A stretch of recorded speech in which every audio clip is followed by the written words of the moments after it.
আসসালামু আলাইকুম। বাংলাদেশ বেতার সিলেট সংবাদ পড়ছি শাহনাজ পারভীন। অন্তর্বর্তী সরকারের উপদেষ্টা এ.এফ হাসান আরিফের মৃত্যুতে আজ রাষ্ট্রীয় শোক পালন করা হচ্ছে। মন্ত্রিপরিষদ বিভাগ থেকে জারি করা এক প্রজ্ঞাপনে গতকাল এই কথা জানানো হয়েছে।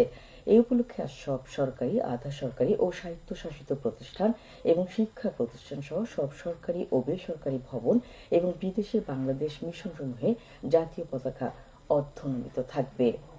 এছাড়া মরহুমের মাগফিরাতের কামনায় সব মসজিদে বিশেষ দোয়া অনুষ্ঠিত হচ্ছে এবং অন্যান্য ধর্মীয় প্রতিষ্ঠানে তার আত্মার শান্তির জন্য বিশেষ প্রার্থনা আয়োজন করা হয়েছে। এদিকে হাসান আরিফের মৃত্যুতে গতকাল আনুষ্ঠানিকভাবে শোক প্রস্তাব গ্রহণ করেছে উপদেষ্টা পরিষদ। প্রধান উপদেষ্টার কার্যালয়ে অনুষ্ঠিত পরিষদের এক বিশেষ সভায় এই শোক প্রস্তাব গৃহীত হয়। সভায় বন, পরিবেশ ও জলবায়ু পরিবর্তন উপদেষ্টা সৈয়দা রিজওয়ানা হাসান শোক প্রস্তাব উত্থাপন করলে তা সর্বসম্মতভাবে গৃহীত হয়। সভার শুরুতে উপদেষ্টা হাসান আরিফের মৃত্যুতে 1 মিনিট নীরবতা পালন করা হয়। প্রধান উপদেষ্টা প্রফেসর মোহাম্মদ ইউনূস সহ অন্য উপদেষ্টাগণ হাসান আরিফের স্মৃতিচারণ করেন। উল্লেখ্য, গত 20 ডিসেম্বর বিকেলে উপদেষ্টা এ.এফ হাসান আরিফ ইন্তেকাল করেন। তার বয়স হয়েছিল 83 বছর। আজ মরহুমের মেয়ে কানাডা থেকে দেশে ফেরার পর রাজধানীর শহীদ বুদ্ধিজীবী কবরস্থানে তাকে দাফন করা হবে। জুলাই আগস্টে ছাত্র জনতার গণ অভ্যুত্থানে সিলেটের 31 জন শহীদের নাম তালিকাভুক্ত করা হয়েছে। গণ অভ্যুত্থান সংক্রান্ত বিশেষ সেল প্রণীত প্রথম ধাপের খসড়া তালিকায় এদের নাম অন্তর্ভুক্ত করা হয়। সেলের দলনেতা অতিরিক্ত সচিব খন্দকার জহিরুল ইসলাম স্বাক্ষরিত সংবাদ বিজ্ঞপ্তিতে এই তথ্য জানানো হয়। এর মধ্যে সিলেট জেলায় 13 জন, হবিগঞ্জে 15 জন, সুনামগঞ্জে 3 জন শহীদ হয়েছেন। মহান বিজয় দিবস উপলক্ষে জেলা কারাগারে শীতবস্ত্র প্রদান করা হয়েছে। গতকাল মৌলভীবাজারে জেলা পরিষদ বোর্ডরুমে এই উপলক্ষে আয়োজিত অনুষ্ঠানে প্রধান অতিথি হিসেবে এসব শীতবস্ত্র হস্তান্তর করেন জেলা প্রশাসক ও জেলা পরিষদ প্রশাসক মোহাম্মদ ইসরাইল হোসেন।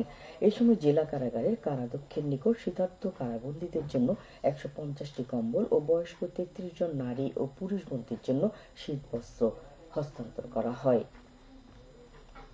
সিলেট ও সুনামগঞ্জ জেলার বিভিন্ন সীমান্ত এলাকায় অভিযান চালিয়ে বিপুল পরিমাণ চোরাচালান পণ্য জব্দ করেছে বর্ডার গার্ড বাংলাদেশ। 48 ব্যাটালিয়নের বিভিন্ন বিওপির জওয়ানরা এসব পণ্য জব্দ করে। গতকাল সিলেট এবং সুনামগঞ্জ জেলার সীমান্তবর্তী বাংলাবাজার, লাফাস, সোনালী জেলা, নোয়াকোট, সোনারহাট, বিছনাকান্দি, সংগ্রাম, পান্থমাই, পিনাটিলা, প্রতাপপুর, ডিবির হাওর এবং তামাবিল বিওপির জওয়ানরা অভিযান চালিয়ে ভারত থেকে চোরাই পথে আসা বিপুল পরিমাণ সানগ্লাস, চকলেট, গরু, মহিষ, গরুর মাংস, চিনি, কমলা, বিভিন্ন প্রকার প্রসাধনী জব্দ করে। এছাড়া চোরাচালান পণ্য পরিবহনে ব্যবহৃত একটি ইজি বাইক জব্দ করে বিজিবি।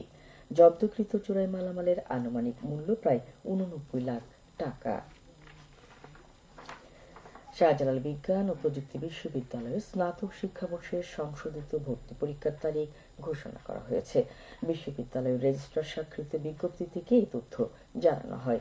বিজ্ঞপ্তিতে বলা হয়েছে 2024-25 শিক্ষাবর্ষের আবেদন শুরু হবে আগামী 5 জানুয়ারি। আবেদন চলবে 25 জানুয়ারি পর্যন্ত।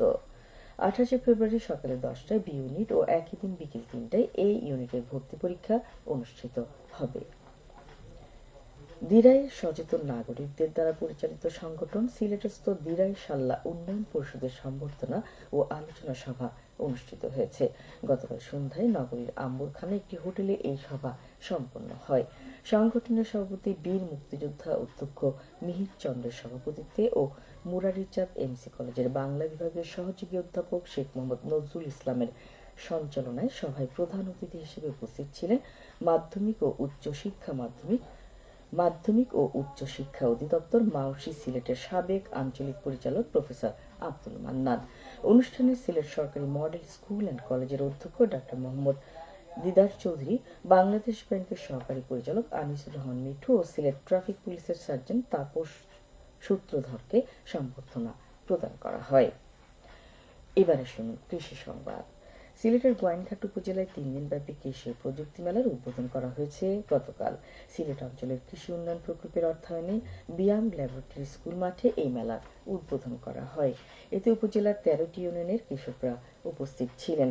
উপজেলা প্রশাসন ও কৃষি সম্প্রসারণ অধিদপ্তর এর আয়োজন করে।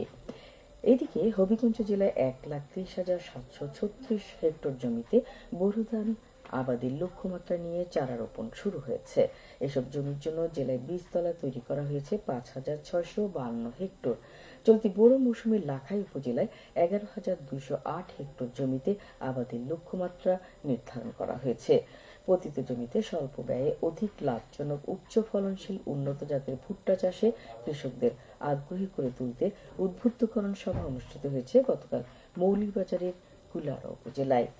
উপজেলার কৃষক প্রশিক্ষণ কেন্দ্রে অনুষ্ঠিত সভায় উপজেলার 13টি ইউনিয়ন ও একটি পৌরসভার 360 জন কৃষক কৃষানি অংশ নেন। কৃষি সম্প্রসারণ অধিদপ্তর এর আয়োজন করে। চলতি রবি মৌসুমে মৌলভীবাজার জেলার 7টি উপজেলায় প্রায় 5,500 হেক্টর পতিত জমিতে ভুট্টা চাষের লক্ষ্যমাত্রা নির্ধারণ করা হয়েছে।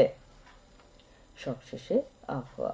সন্ধ্যে 6টা পর্যন্ত পূর্বাভাসে বলা হয়েছে সিলেট সহ পার্শ্ববর্তী এলাকার জন্য আজ কোনো সতর্কবাণী নেই এবং কোনো সংকেতও দেখাতে হবে না। আজ সিলেটে সূর্যোদয় হয়েছে সকাল 6টা 34 মিনিটে এবং সূর্য অস্ত যাবে সন্ধ্যে 5টা 10 মিনিটে।